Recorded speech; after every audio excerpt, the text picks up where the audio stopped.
just a thought. It's my opinion. It's just a thought. It's just a thought. Get out your feelings. It's just a thought. It's just a thought. It's my opinion. It's just a thought. It's just a thought. What's going on, everybody? It's your girl, Shari Nycole. Welcome to another episode of Just a Thought with Shari Nycole. And I got to tell you guys, season 4 is blazing. I've had some amazing conversations with some amazing people. Today, I get to do it again. I have Shanti with me. She's a music industry exec, marketing consultant, entrepreneur, philanthropist, mental health advocate, author, and she's a podcaster too. How about that? A lot of people now associate her name with Silence the Shame, which is her organization as well. But today we're going to talk a lot about her podcast. She's doing some amazing things in that space as well. And so I wanted to allow you guys to get to know even more about her. Without further ado, Shanti welcome to Just a Thought with Shari Nycole. I'm so honored to be here. It is an honor to have you here. I know we talked briefly at another event a couple weeks ago. We did. And so it's nice to be in the same room with you now that was on Zoom. Yeah. And I know we were talking about the holidays a little bit before we went live and hit the record button.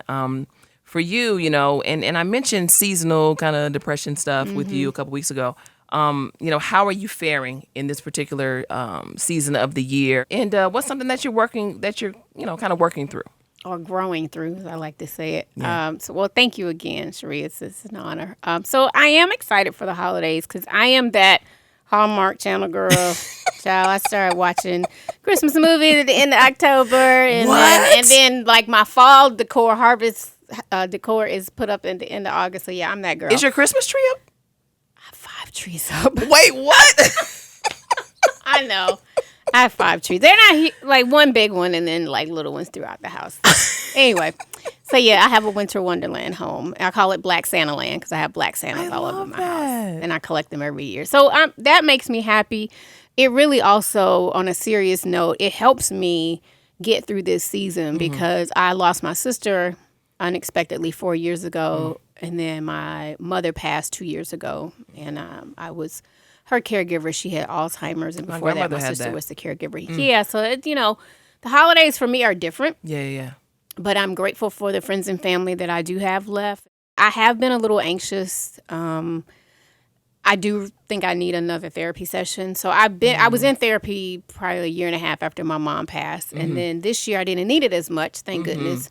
But I also recognize those triggers, and when it's time for me to get therapy again, I'm okay with making that appointment like anything else, like a dental appointment or, physical therapy or whatever. So, yeah, I do think I need an appointment with my therapist because I've had some up and down days. And then with it not being as much sunlight, vitamin D helps to really get us going and puts that, the endorphins within us. And so I don't get as much sunlight as I need anymore. And so I can see myself kind of like being a little bit more down and being tired. And I think that's why, depression rates are so high in Alaska because of the lack of sunlight. And so they talk about that a lot in mental health, right? And then there's I don't think I have seasonal affective disorder, which is another disorder that you can Google that can sometimes be a direct result of the seasons changing and less sunlight. So I try to monitor it day by day. Yeah. It's so interesting.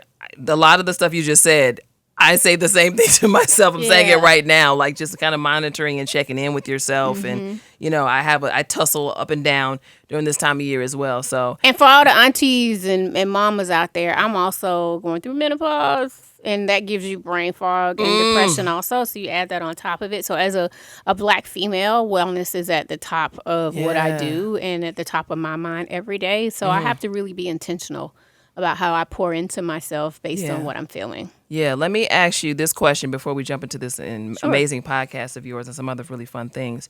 With the like menopause and mental health, and because you've been in the mental health space for quite some time now, how do you kind of maneuver through that duality every day? What does that kind of look like for you? So I feel like the brain fog is real, and I had to ask my doctor about it because I didn't even know that you could have signs of depression, right, and brain fog as a result of mental health. And so, again, it's just figuring out how I feel during the day. I'm not taking any supplements or anything, and that is one thing that I want to do is get a Black OBGYN in 2024, someone that kind of understands my body or a woman of color and things that I'm going through so that I could, because I'm really just learning. It's brand new for me in this phase of my life. I like to call myself Auntie Shanti, going through this phase of menopause. I even started a Facebook private group called Menopact, MENO, and then PACT, and it's like 150 women now, and we talk about what we're dealing with and what we're going through. So I deal with it through community. Through, again, honoring my body and what I'm going through, and then talking with doctors and professionals about it. You are a master at creating community. Thank you. You really are. Who or what can you say was really the tipping or starting point for you to be conscientious about creating community on a consistent basis? It's interesting. I think that was God's way of wrapping his arms around me and bringing the community to me that I needed when I did walk away from the entertainment industry, because I grew up with I had one community in Southwest Atlanta, right, growing up in the SWATs, and we're all still very close. People that come to Atlanta, they're like, okay, y'all old Atlanta. That's one big community that I had growing up. And then I had a music community, right? I still have all my peers. But once I went through my challenges from a mental health perspective and physical health perspective, I felt like God placed angels around me. So I didn't really have to go out and really foster that community. He brought like-minded individuals into my space. And then I was like, okay, let me nurture this community, right?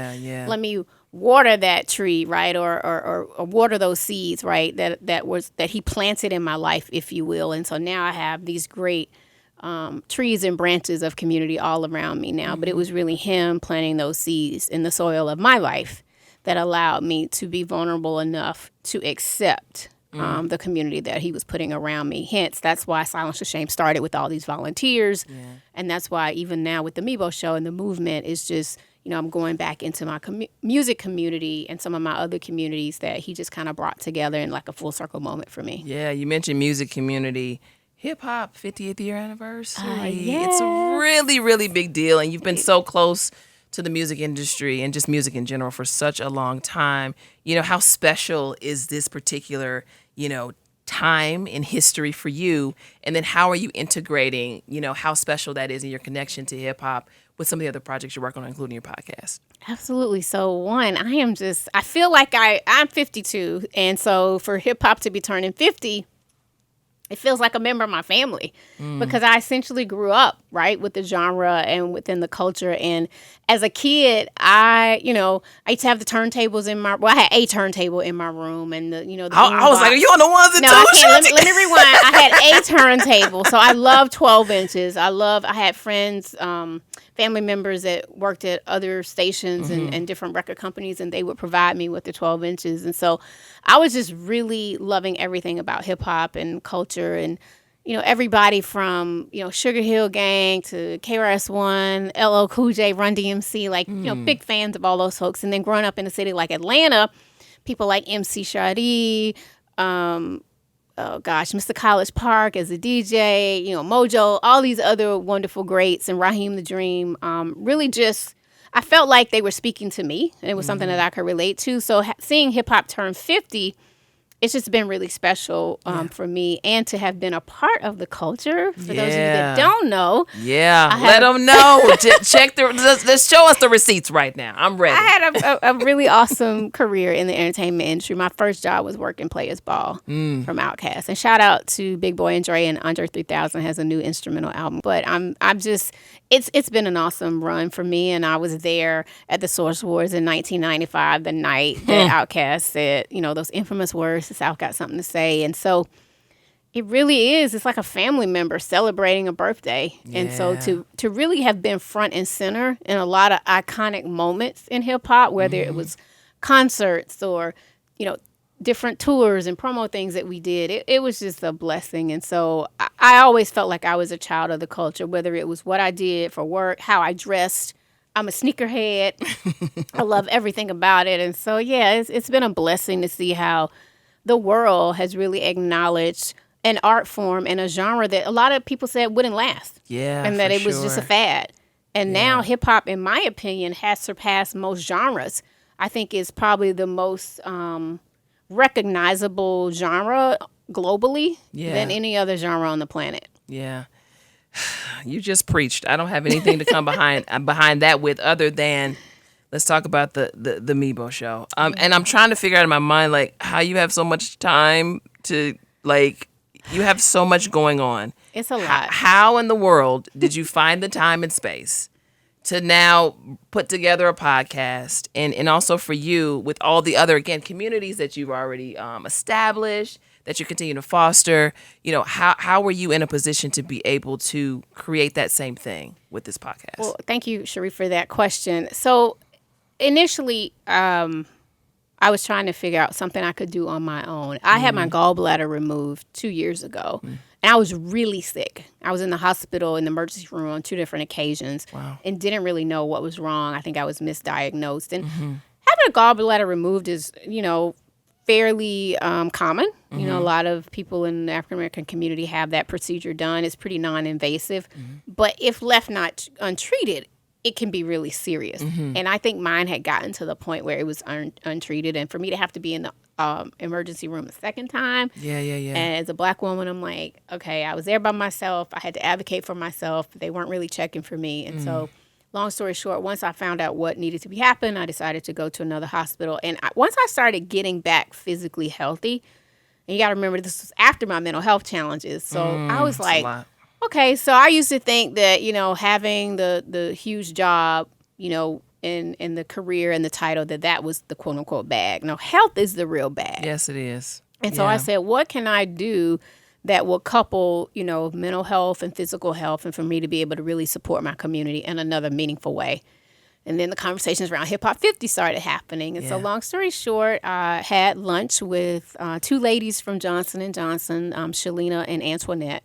And they said they were looking for partnerships and ways to do things in the mental health, in the Black community, around health in general.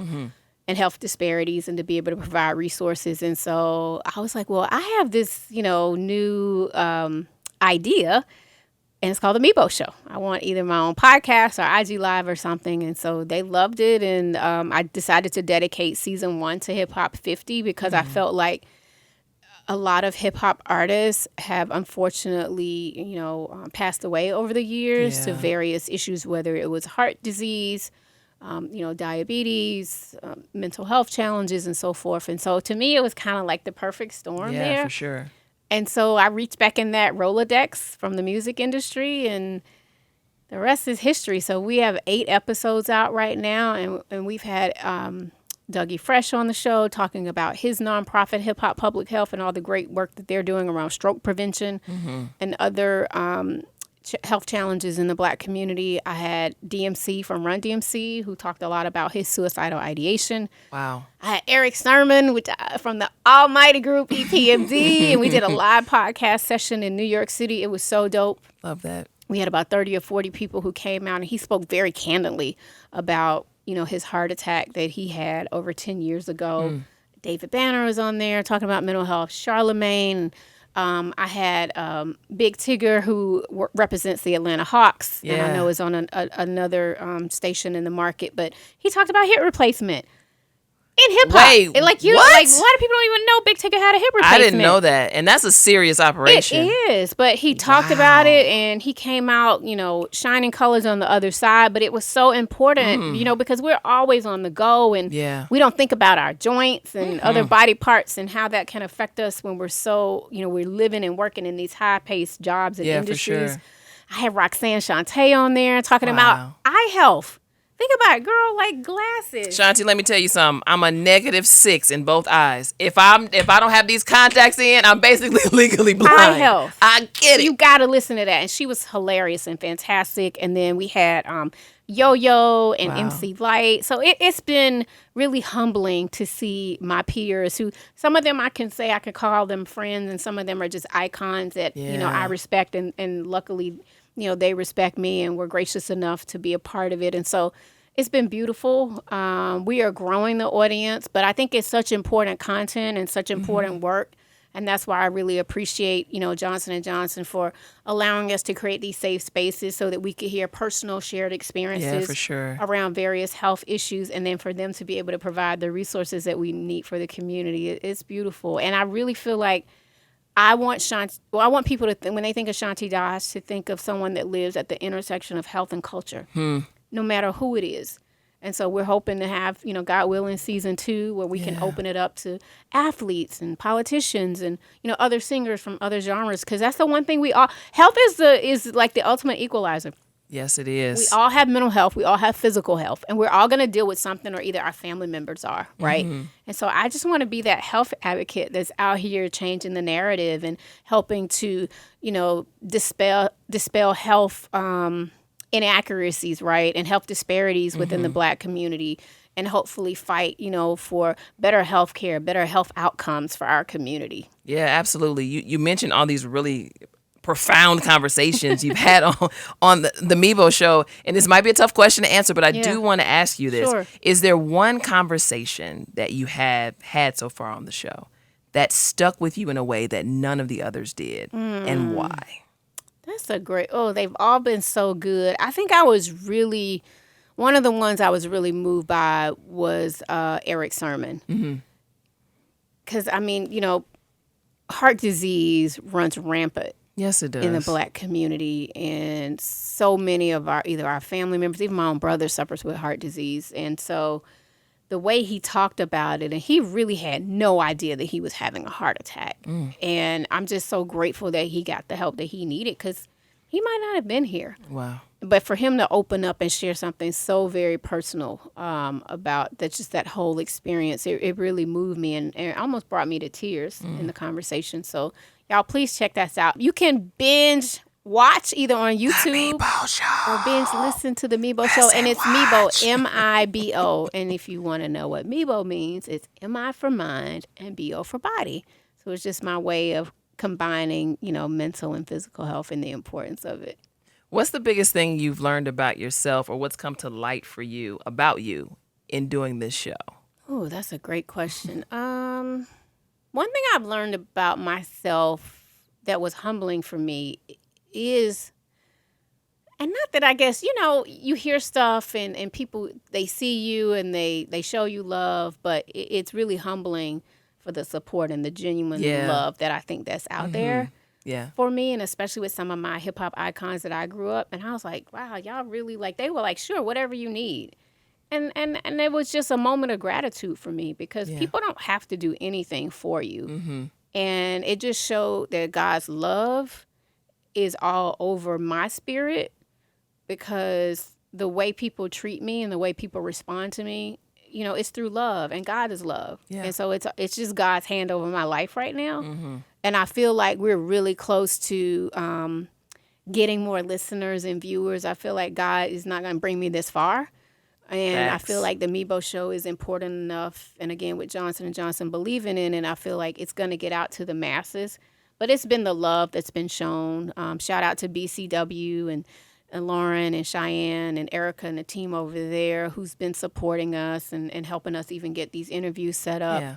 Just the genuine love. Because I feel like right now, people say to me, I can't believe you're so humble, and talk about my career in music and all of that. And I've been on a lot of documentaries around Hip Hop 50, national documentaries, which I'm very grateful for. But at the end of the day, we all human beings. Right. It's all the same. And I'm grateful that I got to do all of that. But I thank God for the humility that he places in me. And so that's why I think this work is so important, because it's about our health. It's about our minds. It's about our bodies. And we're nothing without health. Nothing. We can't get up and go. You can't have your podcast or be on the Willie Moe Jr. Show if you don't feel good, mental or physically.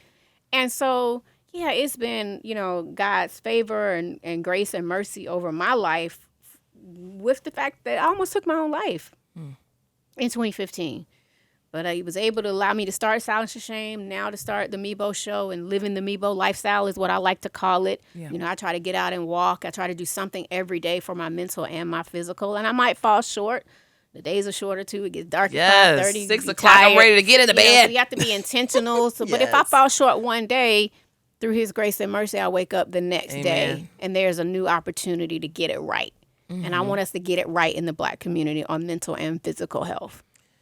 What's the main thing we need to keep in mind when you talk about getting it right in the Black community when it comes to mental health? The main thing for mental health is you got to be able to recognize your feelings on a daily basis, because everything brings something different, and we're inundated with so much. And I feel like things on social media and in society, they're sensationalized that much more. Yes. And you can find yourself even just scrolling through, going down a rabbit hole. I'm not saying it's going to make you clinically depressed, but you can sit there and go, well, dang, well, why didn't my podcast get that opportunity?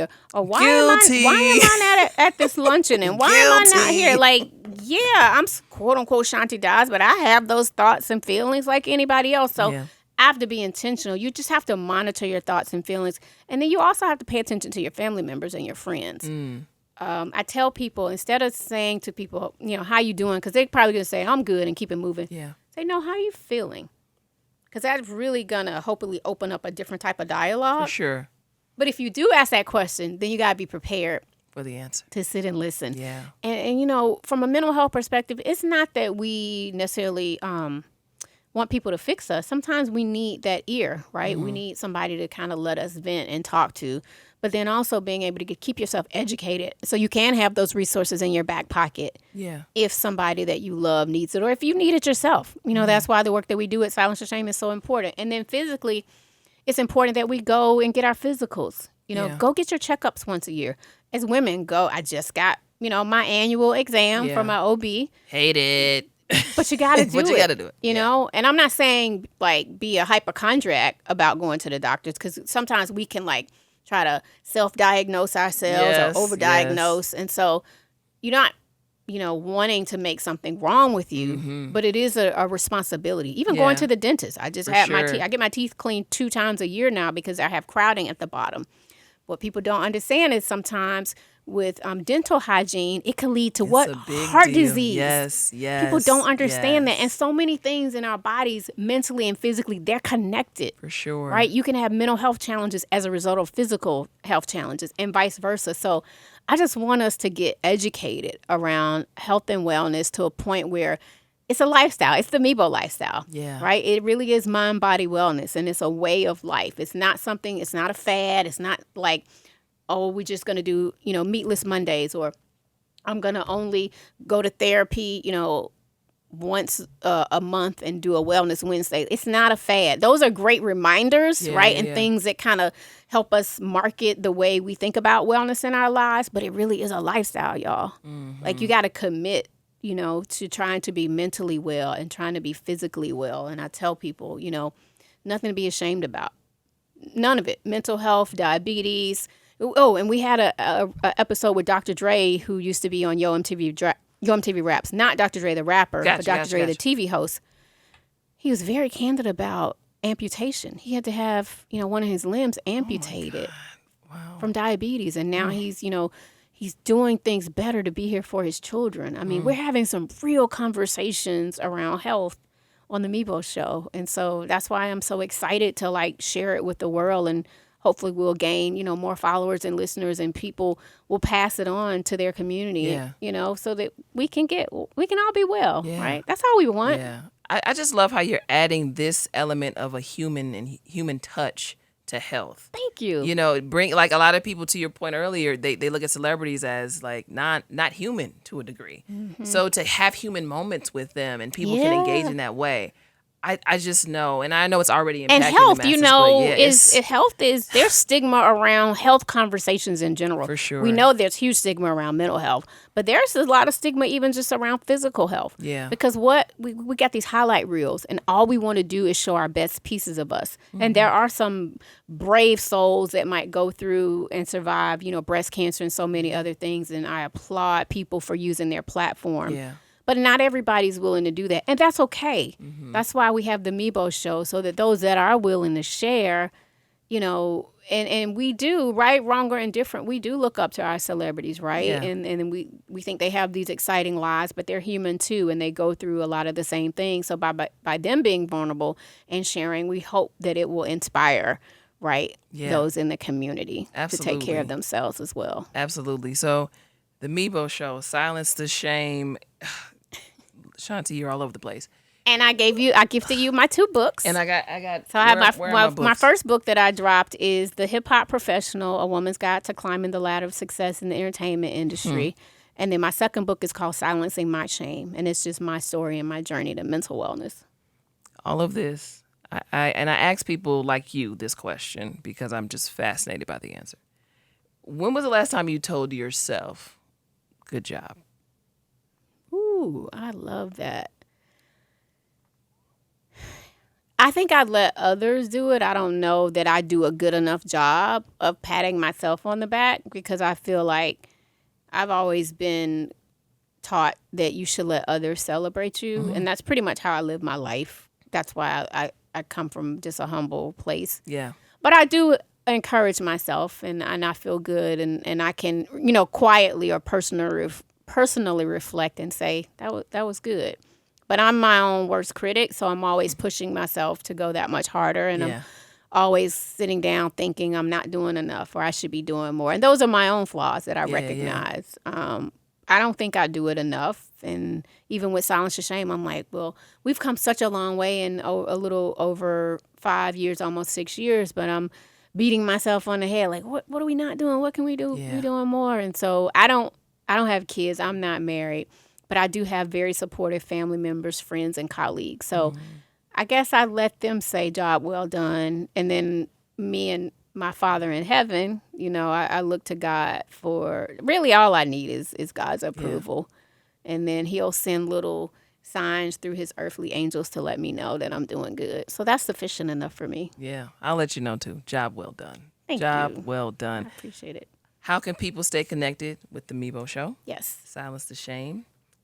Get access to your amazing books as well. Yes, I just want to yes. make sure everybody has all the information they need. So first and foremost, you can subscribe to the Mibo Show on YouTube at the Mibo Mibo Show SHOW, and the audio version of the Mibo Show is available on all podcast platforms from iHeartMedia to Spotify, Apple, you name it. And then you can follow me and the Mibo Show on Instagram. You can follow me at Shanti Das 404. Follow the Mibo Show at the Mibo Show, and then follow Silence the Shame at Silence the Shame.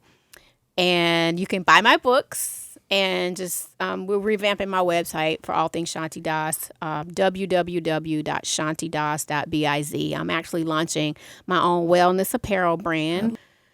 You couldn't pay me $1 million to think that I could be sustaining myself on my own all these years later. But again, it's all God, and I'm grateful for those opportunities. Because we're going into a new year. There are a lot of people that may be in a pivoting sort of season. Yeah. I've experienced it, still kind of sitting in it myself. What can you say to those who, just as you mentioned, may be leaving a job with no job, stepping out on faith, being forced into a situation that they didn't ask for and having to pivot into that? What say you to those people? So one, I would say that change in life is always going to happen. It can be hard to accept the change. So definitely leaning on your faith. But you can't just lean on your faith because God, faith without works is dead, right? Yeah, for sure. So God wants us to put our best foot forward. So what I would say is when you're in that transition, if you're like leaving one job and whether you're starting your own business or say you're just looking for that next job, try to lean on some of the talents that you have. Maybe growing up you did graphic design. Maybe I can do some graphic design for a couple of companies on the side. Yeah. It's so many opportunities that you can do just from working within your home, right? So look for things or side hustles, as you call them, to figure out a way to kind of like make ends meet. Because not many people will try to like go back and figure out, well, what else can I do? Because when you leave that one job, you think that's your only skill set. No, you're probably more talented than you realize. And maybe it's time to start that passion project that could actually start into a viable business option for you. So I think having multiple streams of income is really, important.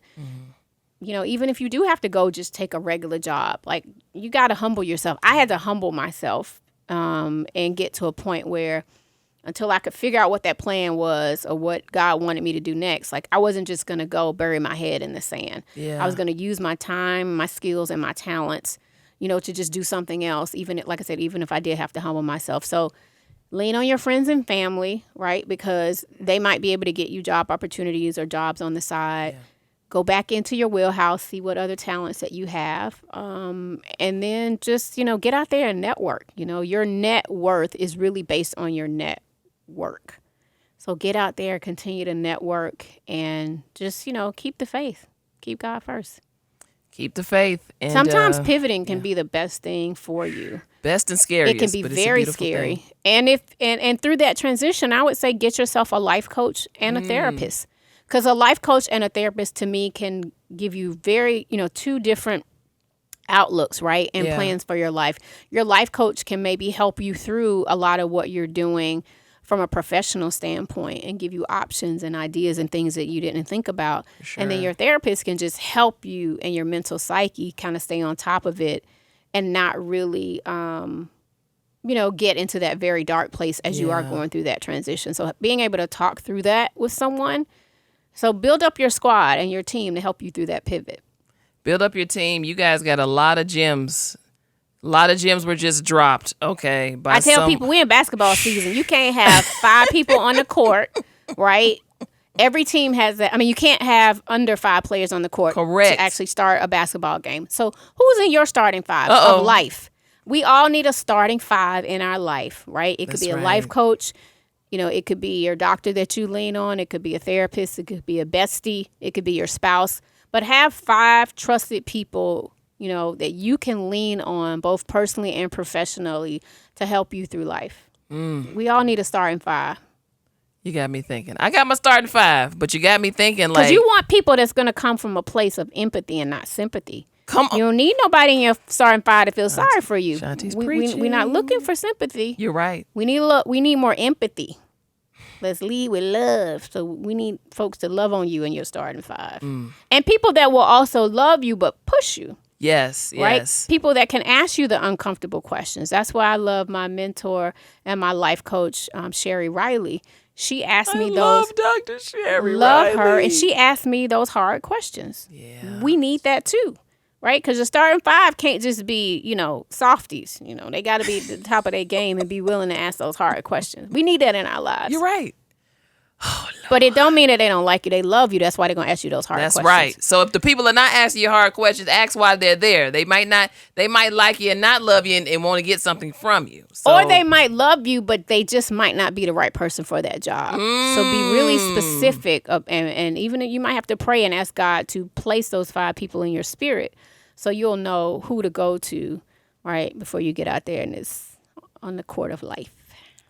The Court of Life. That's so good. Well, thank you for sharing, first of all, about this amazing podcast and also sharing these amazing tips with us about how to function on the Court of Life and win. Yes. Shanti Das, I know this will not be the last time we speak, but just wishing you all the best, that God will continue to bless you in the season of your life. I know some great things are coming down the pipe for you on so many levels. I receive it. And congratulations on everything. It's been such an honor. I hope we do more together. Absolutely. All right. Peace.